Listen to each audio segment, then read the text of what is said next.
vidéo 2 de ce dimanche 12. Ben voilà, j'ai atteint encore les 32 minutes. Voilà, je voulais te dire au revoir. Je ne vais pas m'allonger. Maintenant, je vais rentrer. La dernière navette, elle est à 20h. Ça y est, on est déjà en pleine rentrée. Il ne faut pas que les gens prennent trop goût à se relâcher. Donc, il faut que j'aille prendre la navette. Hein, voilà, et pour aller au tram. Bien que je pourrais aller à pied, mais c'est pas très agréable le chemin pour me rendre au tram. Est-ce que je me suis fait comprendre, Hélène? Je suis désolé, je sais que tu es malade, je sais que tu es fatigué. Je sais tout ça, mais voilà, je te explique les choses. Et si tu me dis Marcel, hein, on échange, fais dans tel ordre, interviens, parce que toi, tu es beaucoup plus, si tu veux, voilà, lucide, calme. Voilà. Moi, je suis un peu épidermique, je suis un peu à saturation de toutes ces choses-là. Voilà. Et comme j'ai toujours en arrière mes problèmes de santé, Hélène, au niveau digestif, à mon avis, c'est important. Et au niveau de mes jambes aussi. Est-ce que ça a un lien avec le Covid? J'en sais rien. J'en sais rien. Je suis fatigué et je sens ma fatigue. Hein, j'ai des problèmes. Bon, j'attends. Voilà. Quant à mes enfants, eh ben, Hélène, j'attends qu'ils... Je ne suis pas fixé. Moi, tu vois, je te dis franchement, je me sens plus seul à Auray. Quand j'ai pas de contact, ils ne me téléphonent pas et tout. Moi, je ne veux pas être à leur remorque, Hélène. Comprends bien, je ne peux pas être à leur remorque. Tu comprends? Voilà, ils devraient comprendre ça. S'ils attendent un coup de fil pour aller voir, et même quand j'irai chez eux, je vais me sentir de trop. Je veux pas, tu sais, dans la vie, il faut savoir partager. Ils savent que je suis dans cette situation. Si Colette n'était pas partie, on aurait notre truc, et on prendrait leurs enfants et tout, et on aurait notre vie. Moi, je suis seul. Colette n'est plus seule. D'ailleurs, c'est peut-être la raison pour laquelle Bibo, elle apprend chez lui. C'est parce que c'est difficile d'être seul comme ça. Surtout dans une région, moi à Paris je connais du monde, mais ici je connais personne. Et j'ai pas de moyens. La moindre truc café et tout, c'est 2 euros, 3 euros. J'ai pas de grands moyens. Alors, Félicien et tout, ils disent on va t'aider, mais ça changera rien. Ça ne rompra pas ma solitude. J'ai pas envie de crever, ni les importuner, ni me sentir de trop, ni qu'ils m'utilisent en tant que papy, mais voilà, qu'ils fassent sentir que je les encombre ou que... Hein, voilà, parce qu'ils ont une relation dans leur couple qui est complexe eux-mêmes. Hein. Leur vie est difficile aussi, mais moi je le sais. C'est pour ça que je dis que la solution c'est le camping-car. C'est tout, je ne sais même pas si j'aurais...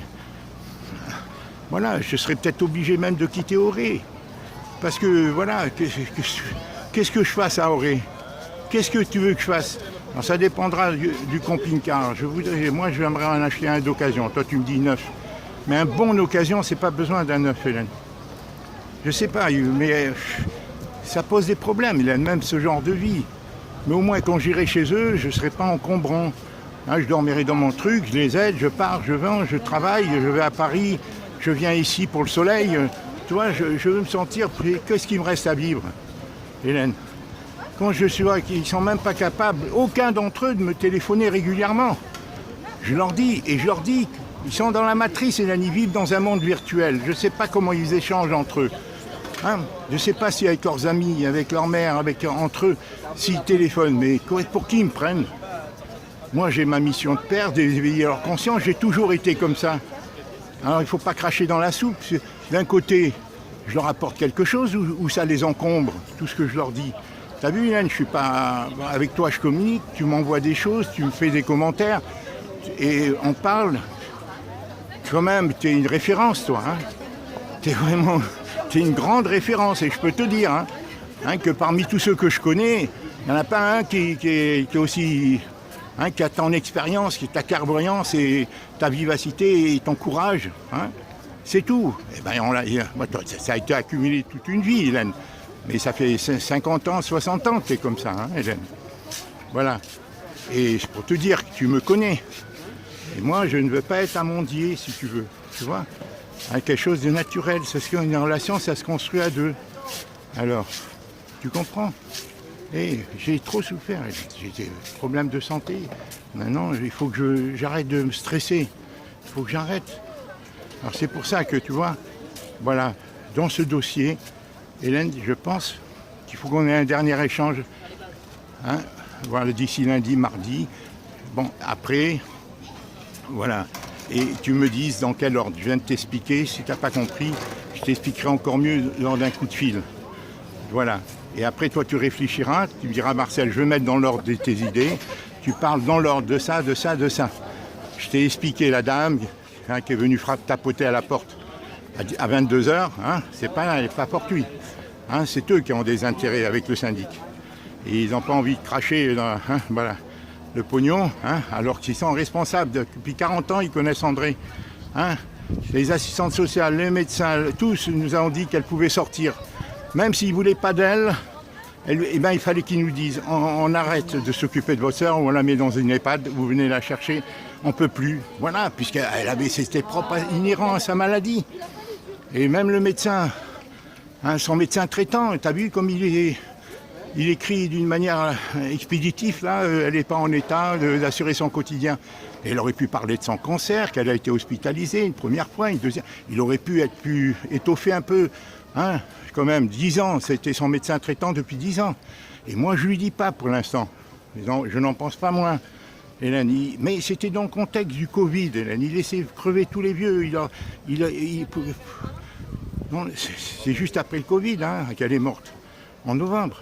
Mais avant ça, ils ont laissé, dans les EHPAD, ils laissaient les gens crever. Ils leur donnaient le médicament, je ne sais pas comment, le Restévil ou je ne sais pas quoi, pour crever les vieux. Tu comprends Ils les ont laissés, on les a isolés. Tous les vieux sont morts de détresse dans les EHPAD, Hélène. Alors c'était tendance, et tous ces gens-là, Hélène, les médecins et tout ça, ils sont sur les ordres. Ils ont peur. On leur a interdit de prescrire et tous. Moi, j'en ai pâti. Et c'est pas fini, ça. On n'est qu'au début. Voilà, ma grande sœur. C'est la vidéo 2 de ce dimanche à Palavas. Il y a un an, je vais aller prendre le train à 20h le dernier, 20h05. Alors qu'en été, en pleine saison, c'est à 23h45 qui part le dernier navette. Et là, déjà, il fait beau. Il y a beaucoup de vacanciers, les terrasses sont pleines. Tu vois il faudrait, voilà. J'attends demain, peut-être que je vais venir voir les chalutiers. Mais je ne téléphonerai pas demain. Hélène, tu vas capter, intercepter, réfléchis, je ne sais pas si tu comprends. Mais si tu ne comprends pas bien ma démarche, tu vois, tu me téléphones, ma grande sœur, ou je te téléphone, quand tu me téléphones, il n'y a pas d'urgence, Hélène. Après, moi, je verrai, parce que Félicien, il me dit dans sa vidéo, maintenant, il faudra que tu reviennes et tout. Bon, mais Félicien, il ne sait pas que moi, je me sens seul là-bas, je ne vais pas les encombrer. Voilà. Alors, ils sont gentils, je comprends, Hélène, mais il y a un conflit générationnel. Ils ont été formatés pour... Ils ne comprennent pas ce que moi je vis. Ma solitude et tout, les conséquences. Colette, elle n'aurait pas pu supporter tout ça. Alors je ne sais pas s'ils sont aux petits soins avec leur mère, tant mieux. Mais il ne faut pas qu'ils me négligent. Je ne suis pas aussi solide qu'avant, Hélène. Là, j'ai souffert, mais je l'ai fait de tout bon cœur pour André. Hélène, tout ce que j'ai fait, je l'ai fait, mais ça n'empêche que moi, j'étais saturé déjà avec mes problèmes familiaux et avec je connaissais rien, Hélène. J'ai eu peur avec les agences immobilières, comme avec le DPE, comme maintenant avec le syndic. C'est pour ça, Hélène, parce qu'il n'y a aucune raison. Je n'ai jamais eu peur de ma vie, mais je suis vide. J'ai plus le même tonus. Voilà, j'ai le corps qui déconne un peu. Je sais pas, je verrai si tu le sais. Donc j'ai plus le même tonus qu'avant. Voilà.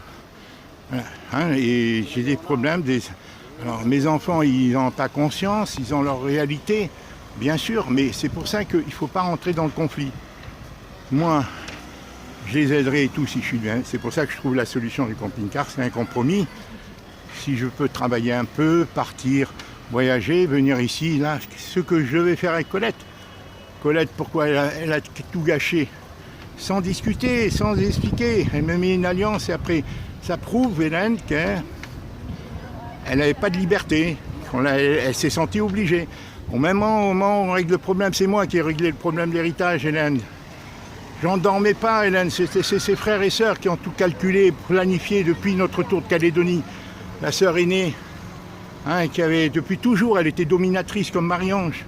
Et le frère qui était à son 3e mariage, pour son 2e, il devait verser des pensions. On avait vu une lettre de sa mère et tout. Colette était au courant de tout ça, Hélène, qui écrivait au juge pour lui dire que l'autre, il a dû verser au bassinet. Il s'est arrangé pour prendre la part du lion. Cette maison, ils l'ont laissée en décomposition pour la vendre à un gars d'eux et toucher une enveloppe, c'est tout, c'est clair. Puisque moi j'étais arrangeant, Hélène. Et c'est à moi qu'on s'en prend, sa mère, et voilà. Que mes gendres et tout poussent leur mère à s'en prendre à moi. Alors elle a réglé le problème seule. À la fin, je l'ai laissé la liberté. Comme j'ai rien imposé à Colette. Elle se tait et après, voilà. Il faut parler, il n'y a rien de pire que des gens qui se taisent, qui te cachent ce qu'ils font, hein, parce qu'ils n'osent pas, parce que voilà, ils ont peur. Et moi, si elle a peur, c'est pas de moi, hein, c'est de mes gendres. Et peut-être mes propres filles, jeunes amoureuses, elles avaient intérêt, Hélène, à ce que voilà, cette rupture se fasse. La preuve, Héloïse. Pourquoi Héloïse, je l'ai traitée comme une fée, carrément, hein, je l'admirais, je l'appelais mon héroïne, tellement elle nous a aidés. Pourquoi elle ne me parle pas Pourquoi je n'ai pas maltraité Héloïse? Au contraire, bien au contraire, c'était une aînée extraordinaire. Hein, et je lui disais, et même Colette me disait, tu sais, Héloïse te tient tête des fois, mais elle finit toujours par faire ce que tu dis. Elle finit toujours par t'écouter. Et moi, voilà, tout allait bien, et voilà, et les belles familles, imbus de leurs idées. C'est pour ça que le Covid, il est bienvenu quelque part. Parce que toutes leurs valeurs, leurs idées préconçues, leur bourgeoisement, ça ressort. Hein. Quand on voit tous les gens qui se compromettent pour l'argent, surtout les laboratoires, l'industrie pharmaceutique et tout ça. Hein. Alors que moi, tout ça, je le sais, Hélène, que tout est corrompu.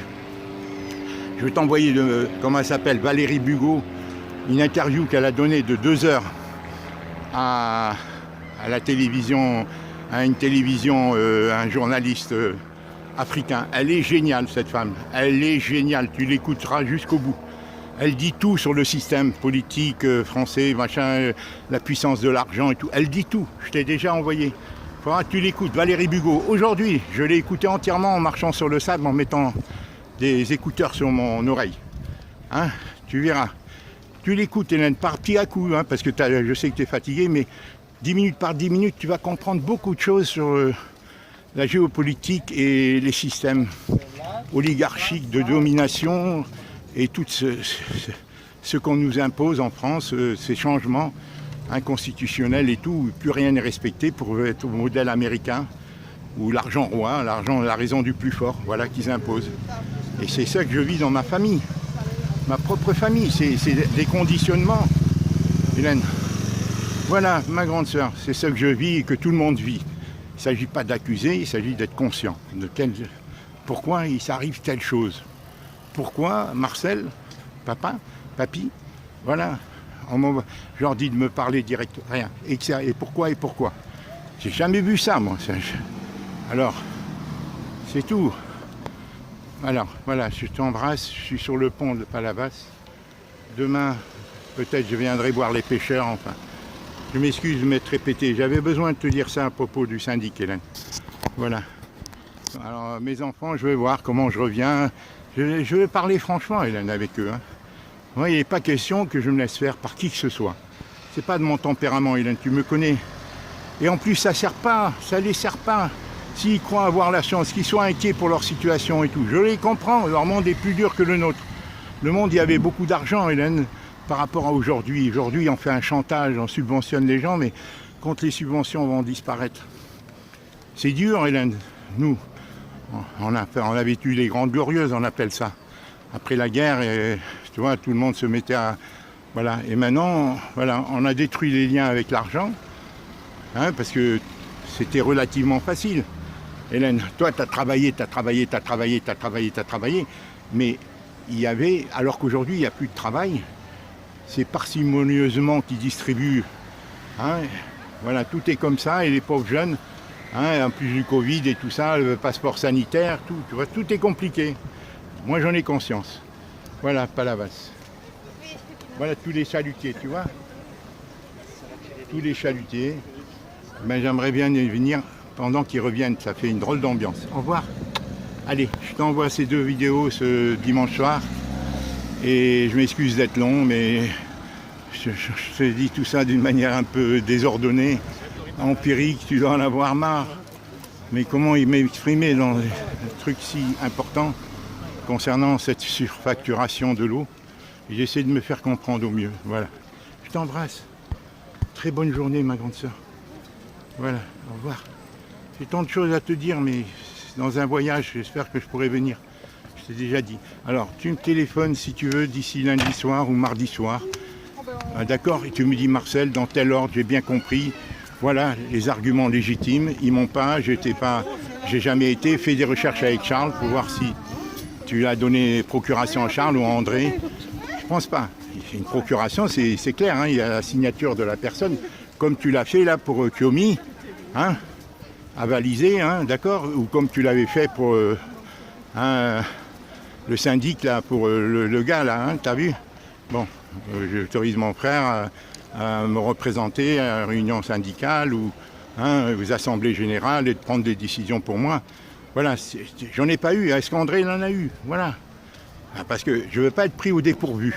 Mais quoi qu'il en soit, elle était malade. Ils ne pouvaient pas se défausser sur une malade au point où elle était malade. Et ils auraient dû à ce moment-là ne pas me demander maintenant ton nom. Pourquoi c'est seulement maintenant que le comptable me demande du syndic me demande ton nom? Là, il y a un mois et demi. Pourquoi il m'envoie un mail en me disant quel est le nom de votre sœur, le patronyme? Pourquoi il ne s'en est pas inquiété avant? Pourquoi il envoyait les assemblées générales, les convocations, les factures, il les met uniquement à ton nom et au nom d'André? Pourquoi? Tu les as, je crois. Allez, je vais t'envoyer des petits documents là. Allez, je t'embrasse, ma grande sœur. Je me répète parce que c'est un peu la fatigue aussi. Au revoir.